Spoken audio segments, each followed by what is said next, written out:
Hi guys! Good morning and welcome back to my channel! Ngayon, for this video, gagawa tayo ng isang masarap na merienda na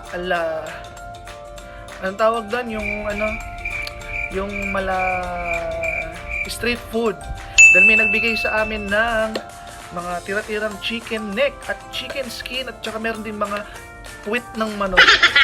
We decided na iprito siya at gawing ulam. Dahil sayang din naman, marami kaming harina.